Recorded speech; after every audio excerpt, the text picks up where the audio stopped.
బంగాళాఖాతంలో ఏర్పడిన మోంథా తుపాన్ ఆంధ్రప్రదేశ్లో తీరం తాకుతుందని, అక్కడ భారీ వర్షాలు కురుస్తాయని భారత వాతావరణ శాఖ హెచ్చరించింది. కానీ తీరం దాటిన ప్రాంతాల్లో కాకుండా ఇతర ప్రాంతాల్లో పొరుగు రాష్ట్రం తెలంగాణలో ఈ తుఫాన్ అతి భారీ వర్షాల రూపంలో విరుచుకుపడింది. దీనికి కారణం మారుతున్న వాతావరణ పరిస్థితులు. తుపాను మొదట్లో ఆంధ్రప్రదేశ్ తీర ప్రాంతాలను ప్రధానంగా లక్ష్యంగా చేసుకుంది. గంటకు 90 నుంచి 110 కిలోమీటర్ల వేగంతో గాలులు వీచే అవకాశం ఉందని అంచనా వేశారు. ఇది కోస్తాంధ్రలోని పలు జిల్లాలపై తీవ్ర ప్రభావం చూపుతుందని వాతావరణ శాఖ హెచ్చరించింది. దీంతో ప్రభుత్వం ముందస్తు చర్యలు ప్రారంభించింది. గ్రామ స్థాయి నుంచి రాష్ట్ర స్థాయి వరకు అధికార యంత్రాంగం అప్రమత్తంగా ఉండాలని సీఎం చంద్రబాబు నాయుడు ఆదేశాలు జారీ చేశారు. మంత్రులు, కలెక్టర్లు, ఎస్పీలు, ఉన్నతాధికారులు అన్ని శాఖల సమన్వయంతో సమర్థంగా పనిచేయాలని సూచించారు. జిల్లాలకు తగిన నిధులు అందుబాటులో ఉంచాలని ఆదేశించారు. ప్రతి జిల్లాలో ప్రత్యేక అధికారులను నియమించి విద్యుత్, తాగునీరు, రవాణా సేవలకు ఎటువంటి అంతరాయం కలగకుండా చూసుకోవాలని స్పష్టం చేశారు. ఇక మోంథా తుపాన్ అక్టోబర్ 28 రాత్రి 11:30 నుంచి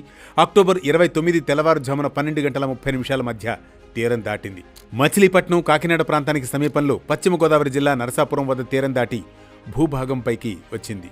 సాధారణంగా తుపాను తీరం దాటిన తర్వాత కొద్ది గంటల వరకు ఆ పరిసర ప్రాంతాల్లో ఈదురుగాలులతో పాటు భారీ నుంచి అతి భారీ వర్షాలు కురుస్తాయి. కానీ ఈ తుఫాన్ తీరం దాటిన సమీపంలో ఎక్కడా అంత ప్రభావం కనిపించలేదు.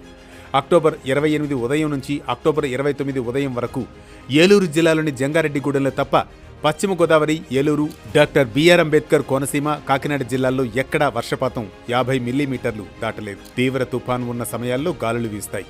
కానీ ఇక్కడ అవి కూడా లేవు. తీరం దాటిన అంతర్వేదికి దాదాపు 330 కిలోమీటర్ల దూరంలో ఉన్న కావలి వద్ద అత్యధిక వర్షపాతం కురిపించే మేఘాలు ఉండిపోయాయి. ఆ పరిసర ప్రాంతాల్లోనే 20 సెంటీమీటర్లకు పైగా వర్షపాతం నమోదైంది. సాధారణంగా తుపాను ఏర్పడితే దానికి కుడివైపు ప్రాంతాల్లో భారీ వర్షాలు, ఈదురుగాలులు ఉంటాయి. ఈ లెక్కన అంతర్వేదికి కుడివైపున ఉన్న కాకినాడ, అనకాపల్లి, విశాఖ, విజయనగరం జిల్లాల్లో భారీ నుంచి అతి భారీ వర్షాలు కురవాలి. కానీ ఎక్కడా అలాంటి పరిస్థితి లేదు. మరోవైపు ఈ తుపాన్ ఎంత వేగంగా బలపడిందో అంతే వేగంగా బలహీనపడింది. సముద్రంలో నెమ్మదిగా ప్రయాణించి ఎక్కువ సమయం ఉంటే తుపాను వీలైనంత ఎక్కువ బలం పుంజుకుంటుంది. మోంథా తుపానుగా బలపడినప్పటి నుంచి గంటకు 15 నుంచి 17 కిలోమీటర్ల వేగంతో ముందుకు కదిలింది. ఫలితంగా ఎక్కువ ప్రభావం చూపలేకపోయింది. అంతేకాకుండా మోంథా తుపాన్ తీవ్ర వాయుగుండంగా మారిన తర్వాత ఆంధ్రప్రదేశ్ మీదుగా వాయువ్య దిశగా తెలంగాణ వైపు ప్రయాణించింది. దీని ప్రభావం ఆంధ్రప్రదేశ్లో తగ్గుముఖం పట్టగా తెలంగాణపై మాత్రం తీవ్రంగా ఉంది. తుఫాన్ దిశ మార్చుకోవడంతో హైదరాబాద్తో సహా ఉత్తర, దక్షిణ తెలంగాణలోని పలు జిల్లాల్లో అతి భారీ వర్షాలు కురిశాయి. దీని కారణంగా తెలంగాణలోని అనేక లోతట్టు ప్రాంతాలు పూర్తిగా జలమయమయ్యాయి. వాగులు, వంకలు ప్రమాదకర స్థాయిలో ప్రవహించాయి. పాఠశాలలకు సెలవులు ప్రకటించారు. పంట నష్టం కూడా గణనీయంగా ఉంది. కేంద్రం దీనిని జాతీయ విపత్తుగా పరిగణించి సాయం అందించాలని తెలంగాణ మంత్రి కోరారు. మోంథా తుపాన్ విషయంలో అంచనాలు తప్పడానికి ప్రధాన కారణం ప్రస్తుత వాతావరణ మార్పులు.